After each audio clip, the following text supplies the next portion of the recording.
This video is sponsored by TCGBulk.com. Are you tired of having too many bulk cards lying around? I know the feeling. And I know selling all these cards can be really time consuming. But with TCG Bulk, selling bulk is easier than ever. In this app, you can find tons of potential buyers for your TCG bulk. Just download the app and find the best buyer for you. Carefully pack your bulk, ship it, and then get paid. It's really that simple. Turn the cards you don't want anymore into the cards you absolutely need for your next deck with TCG Bulk. I ranked the 10 best decks in standard format for October 2023. To do this, I combined the results of 4 recent major events with the results from the 2 most recent late night events, which are fairly large online tournaments held on play.limitlesstcg.com. Each deck earned points based on the frequency of their placements. I chose to make the online events contribute less points since they are considered much less serious than a real-life major event. In addition to my ranking and commentary on each deck, I'll provide the Trainer Hill matchup data, although take these matchups with a grain of salt since they are from online events which will typically produce unreliable data.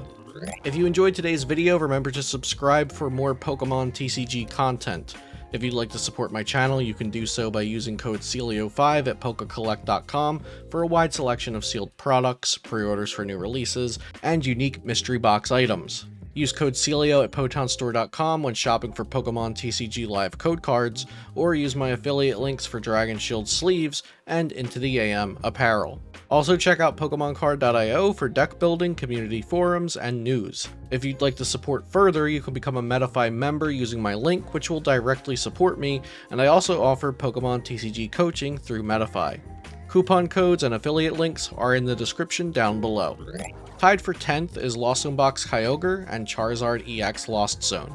Lost Zone Kyogre is certainly being carried in the rankings by Andrew Estrada's first place with the deck at Pittsburgh Regionals. Kyogre offers an endgame strategy that excels against multi-prized focused decks, like Mew VMAX, Miraidon EX, and Arceus V-Star. Kyogre secures these matchups since these archetypes do not naturally play Manaphy, and it would be inefficient to tech Manaphy just for the Kyogre matchup, as Kyogre is not very popular at all.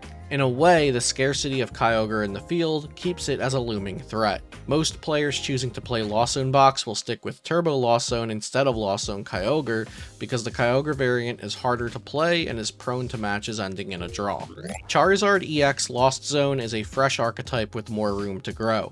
This deck has a handful of placements at major events already, with the best being 3rd at the Barcelona special event. The deck uses Cramorant as the attacker early game and transitions into Charizard EX. Charizard Lost Zone can create frustrating prize maps since everything is either a single prize Pokemon or a 330 HP Charizard EX. The reason you don't see more people playing it yet is due to the awkwardness of rare candy in a Lost Zone deck, but once people become comfortable with that, I think this deck could be a real threat.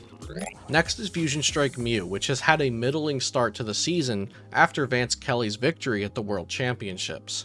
Colin Merrill Matthews' 3rd place at Pittsburgh with Fusion Mew, along with a handful of other placements, was enough to put Fusion Strike Mew at number 9 in today's list, but let's think about what kept it from being higher. Fusion Strike Mew has a poor matchup to Turbo Lost Zone and Lost Zone Kyogre, as well as the new deck on the block Charizard EX and all of the variants of that archetype. Mew certainly isn't going anywhere, but I wonder if it's capable of another first place, with Zard high on the map now.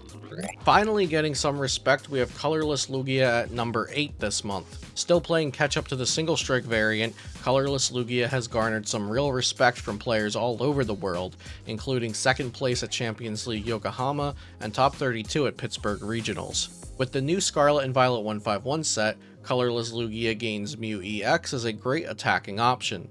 Colorless Lugia offers Snorlax as a fantastic single prize attacker, Weird V as a late game bomb, and Mew EX as an alternate type to attack with, which can copy anything. We'll have to see how the next few events play out between the 2 Lugia variants. On to number 7, we have Inteleon Urshifu. There were plenty of Inteleon Urshifus in Day 2 of Pittsburgh Regionals, but they lost out to poor matchups like Lugia and Mew, as well as closer matchups like Lost Zone Giratina.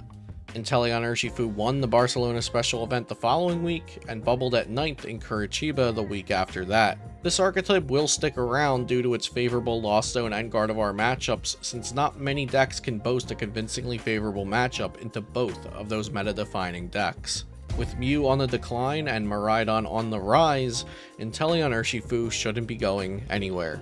6th place is Miraidon EX Flaffy, which has had an explosive couple of months with breakout performances at Worlds, Pittsburgh, and Champions League Yokohama. Unfortunately, Miraidon has a poor matchup against Charizard, and with the recent uptick in Charizard EX decks, it looks like Miraidon is losing ground by the day. Miraidon EX decks have gone between Path to the Peak and other stadiums, and I expect we'll see many lists resort back to Path to the Peak plus Judge to combat all the Charizard decks expected to be around at Peoria and Sacramento regionals. Number 5 is Single Strike Lugia, which is as tried and true as a deck gets. With minimal changes the past few sets, Single Strike Lugia continues to perform well regardless of new cards and decks. Turbo Lost Zone Giratina, and Inteleon Urshifu are 3 good matchups for Lugia, and they're also very good decks in the meta, so the meta has been developing fairly positively for Lugia's matchup spread. Lugia has 2 tech options for the Charizard matchup, Cobalion or Single Strike Urshifu VMAX. I'd like to note that if I combined Single Strike and Colorless Lugia for this ranking, Lugia would statistically be the number 1 deck in today's list. So if you consider the Lugia variants to be close enough to be considered just one deck, then Lugia is your number 1 deck. 3rd and 4th is a tie between Turbo Lost Zone Box and Charizard EX Pidgeot EX. Turbo Lost Zone Box has been a successful deck for a while now, and is no stranger to the top ranks of these lists. Although it had poor showings at Champions League Yokohama and Curitiba Regionals, its swarm of placements at Pittsburgh and Barcelona carried it to be tied for 3rd. Turbo Lost Zone can adapt to just about any matchup due to the myriad of attackers typically included, and can be further teched if different decks are expected. If the data was combined for Turbo Lost Zone and Kyogre Lost Zone, the variants together would be ranked number 1. Charizard EX Pidgeot has 2 main variants, one with Arceus V-Star, and the other without Arceus, and including Entei V, Lumineon V, and Forest Seal Stones. William Azevedo won the Curitiba Regionals with the latter version, joined by 3rd and 21st place also piloting the same exact deck. This deck list was very teched with cards like Mawile, Lost Vacuum, and Lost City. Moving forward, this will likely include the new 70 HP Charmanders from Scarlet and Violet 151. Everyone will be waiting to find out if Charizard EX decks perform well at Peoria and Sacramento regionals. The second best deck this month is Lost Zone Giratina V-Star. Lost Zone Giratina V-Star has been performing incredibly well in every region and in online events. Giratina is slower and more strategic compared to Turbo Lost Zone, but also has less polarizing matchups. There's really nothing that counters Giratina V-Star, especially when it's combined with the Lost Zone engine and Lost Zone attackers like Cramorant and Sableye. This is probably the most well-rounded deck, and definitely a great choice if you want a strategic deck with very few unfavored matchups. Giratina V-Star is notably resilient to an uptick in Charizard decks, since Giratina is a bit favored against Charizard EX. And the number 1 deck for October 2023 is Gardevoir EX. Although it didn't win any major events, it had the most top 4, top 8, and top 16s combined out of any of the decks on the list. Gardevoir EX is much like Giratina V-Star, as it doesn't have very polarizing matchups, meaning most matchups are quite close and dependent on the pilot's skill and the variance in the games. Gardevoir EX should continue to be popular and successful. Fusion Strike Mew could be a scary matchup for Gardevoir, and Charizard might chase that away, doing more good than harm to Gardevoir's matchup spread. Thanks for watching, and I hope you enjoyed the video. I'll see you next time here on Celio's Network.